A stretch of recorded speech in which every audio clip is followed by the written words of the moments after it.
going on? Get the fuck off me! Get off me! Get off me! Someone's coming towards me. I'm grabbing his skull and I'm throwing you. It's me, how fuck nigga. They got the most terroristic DBs of all time. And with that, that will end off college football. I don't even know what to call this week 15. We're in college championship weekend. Really, not really the most eventful weekend. A lot of belt to ass. Two good games though. Indiana, Ohio State, and then Duke and Virginia. Man, that was not supposed to go like that. But other than that, not really much happened this week. I'm here with my co-host Jordan. Jordan, how'd you feel about this championship week?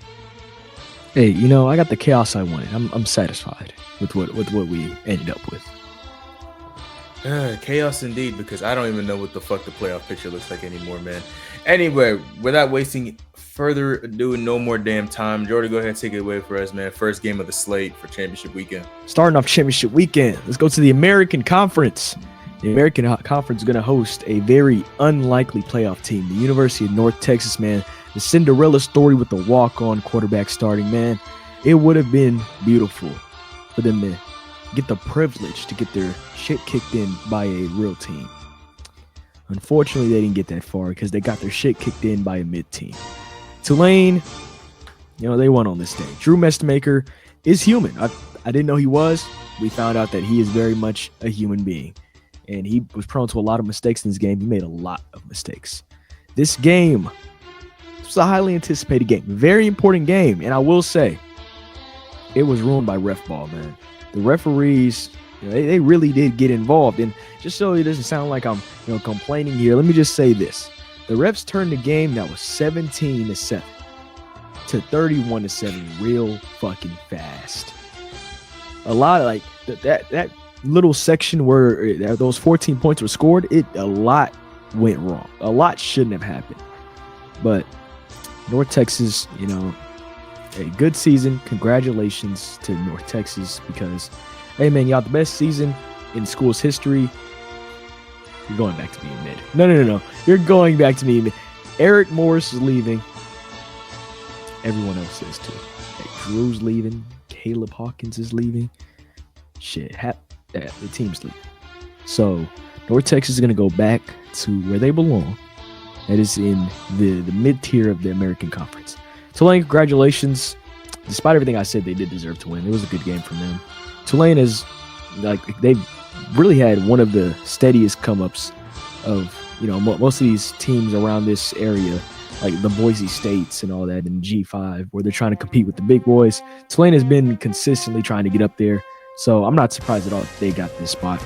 Good game from them. And congratulations, you're getting your shit stopped by Oklahoma or something. I don't know. Negro, please. Man, well, I was going to say congratulations to the next team for having, you know, at least making the game good. But no, BYU versus Texas Tech. And this was a complete repeat of the game that happened this same time this season. Belt to ass. Like I legitimately, there's nothing positive to say about BYU. This happened earlier in the season. And then instead of learning, you get your ass kicked again. So Texas Tech wins the Big 12 in AT&T Stadium. BYU is out the playoffs. That's not even up for debate no more. Getting your ass whipped by the same team twice is fucking insane. So yeah, man. All I gotta say about this one. Possibly for the last time this season. I don't know if we're gonna cover their bowl game, and I'm positive they're not making the playoffs. So for one last time, let's head down to Boise, Idaho. Maddox Madsen returned to Boise State. The Broncos were hosting the University of Las Vegas. And in this game for the MAC championship, Maddox Madsen, 3-touchdown game through the air, 1 touchdown on the ground. Amazing game. But you know, we always got to shout it out every time it happens. We got the Cameron Wesley Bates touchdown. Oh my gosh. Just want you to know, man, you know, this was a great game. You know, entertaining watch. UNLV, y'all just got outplayed, man. Y'all just weren't good enough. Y'all didn't stand a chance. Same thing that happened the first time y'all met happened again. And guess what? Oh my gosh. The Cameron Wesley Bates touchdown struck y'all. Oh my gosh. Honestly, can't wait to see him get the full reins of the offense next season when he's probably wide receiver 1 or 2. He's up there on the depth chart. It's gonna be sick. But other than that, good game from Boise State. Good game. Congratulations to our new MAC champions. I was going to talk about this game next, but I'm going to save this game for last because there's a lot of shit I got to say about this team. Duke versus Virginia. I don't know what the hell just happened. Turnovers. You know, you win football games when you don't turn over the ball a lot. And that's going to be the great message of this and the rest of the games I have on my slate, because turnovers played a very big part in the 3 games I watched. But for Virginia and Duke, both these quarterbacks were just out here throwing shit up. All right, turnovers were just flying everywhere. The only issue is Derrick Benson threw an interception and he said, you know what? Let's not do that again. Virginia said, you know what? Let's run that back. And then let's run it back again. You know what?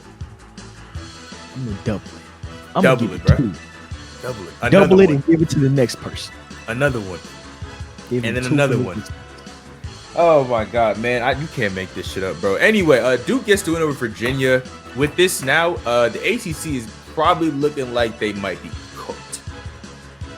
Because James Madison just slid it. What do you mean by that? Oh, man, that's the next game. Why'd you spoil it?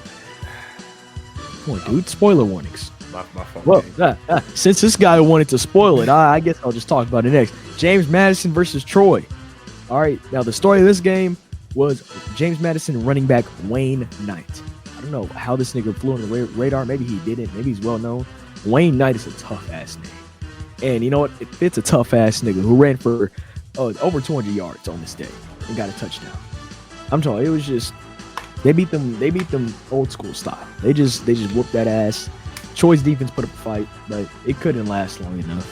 They just got destroyed. So James Madison, they won their conference. I forgot the Sun Belt. They won the Sun Belt, and now it's looking like they're getting a playoff spot. Do I think they're going to win a playoff game? Oh hell no! I don't know why the audience, you as the audience, why would you think I would even entertain that question? That's not up for debate. They're not winning a playoff game. No. It would be nice. It'd be wonderful. It'd be hilarious. It'd be great content. But no, we all know how this works. There's levels to this shit in college football. James Madison just isn't there, especially as a Sun Belt team. But congratulations, y'all in the playoffs because of the ACC's incompetency. Oh, man, speaking of playoff, we had a battle for the, well, I can't even say for the ages. We had the battle for the number 1 seed in the CFP, Indiana versus Ohio State.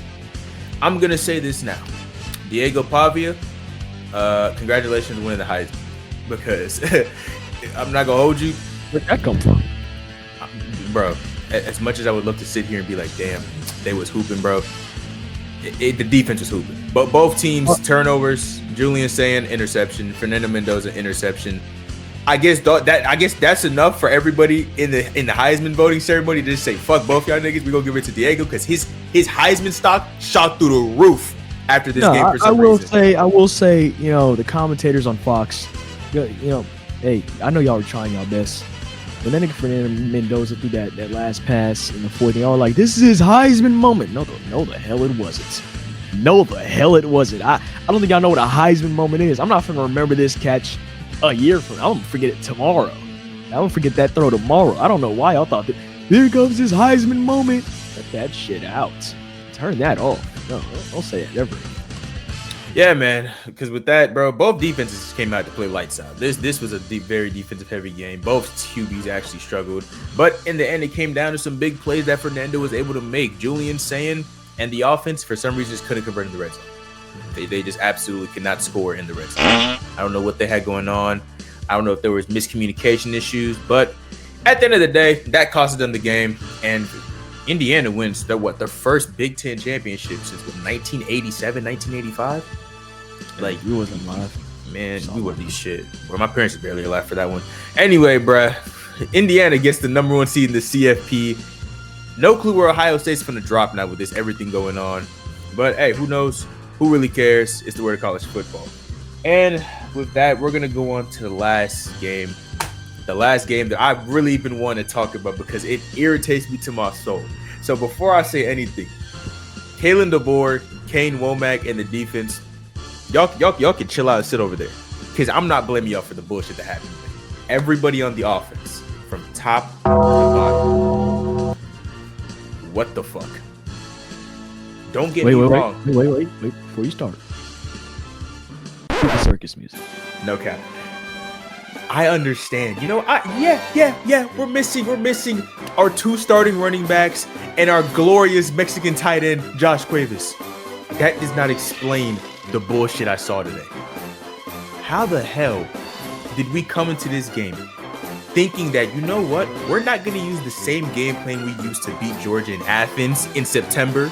We're going to try using a completely different game plan that we used against Oklahoma, which didn't work, which was try to run the football when we can't run the damn ball. We've been knowing we can't run the damn ball because guess what? -3 rushing yards. We had -3 rushing yards. I don't ever think in my life I would have said these words in my mouth. Alabama is terrible at running the football. But guess what? I gotta say, Ty Simpson, what the actual hell? There was 2 things you either do. You were either underthrowing receivers or overthrowing receivers. Pick one. Either you A, decide to overthrow Jimmy Bernard on multiple third down conversions, or B, you're underthrowing Daniel Hill, who's 5'9". Why are you trying to throw this nigga the ball like he's 6'2"? This man got stubby arms, bro. Throw the ball directly to him. What are we doing? Offensive line. Pass protection was atrocious. The pass protection was absolutely god-awful. Ty was getting blurred and hit from every angle of the goddamn field, and there's no pause coming after that because that's literally what I was watching on national TV. Lastly, wide receivers. Isaiah Horton, I'm going to let you slide because you really didn't get the ball thrown your way at all in this game. Daniel Hill, Jeremy Bernard, Ryan Williams. All 3 of you. I don't know what y'all's weird fetish is with trying to chest catch shit. Stop trying to catch the ball with your chest. Ryan, you're skinny. You cannot be trying to catch the ball with your chest. That shit will fly off your chest. You had a touchdown dime thrown to you in the end zone. You know what he tried to do? He tried to catch the ball with his chest, and that ball just flew directly through his arms. Jeremy Bernard, I kid you not, 4th and 10. Ty Simpson, this one. I'm not even gonna blame on him because this was a fucking laser directly to Jeremy Bernard between triple coverage. Jeremy Bernard tries to catch the ball with his chest. That ball hits his chest and then bounces out. I don't know what they're trying to do. I don't even know if we're going to make the playoffs now because at one point it says we can't be penalized for playing in an SEC title game, but at the same time, we just lost by 21. So what now? Like, we beat Georgia earlier in the season, but then we lose by 21. What do we do now? So I don't know what the committee's going to say in this case. Maybe they might give us leeway because, you know, we got players injured, or maybe they might give us leeway because we beat them earlier in the season. Who knows? I don't know. Thank God for Duke beating Virginia because now this makes this a whole lot easier. I don't know how this is going to go, bro. But with that being said, that is the end of championship weekend. Some good games on the slate. You know, Duke taking out Virginia might have just saved Alabama's playoff hopes. Indiana gets their first, Big Ten championship in almost like 40-some years. BYU gets belt to ass again. Other than that, not really the most eventful week, to be honest with you. But Jordan, before we go, you got any last words for the people? Yes. Why didn't you guys talk about West Michigan and Miami, Ohio? It's gonna be a comment. Anyways, great week of football. Honestly, great hate watches, man. Chandler Morris, I don't like Chandler Morris as a quarterback. Glad to see that he sold the game on a big stage. I'm glad that happened. Alabama lost, Ohio State lost. I don't even know why I don't like BYU. I just don't like BYU. So they lost. It's because it's all hate watches, ignoring that what happened on Friday with the UNT. All around, everything I wanted to happen happened. Ah man, and with that, we're out. That right there, we're out.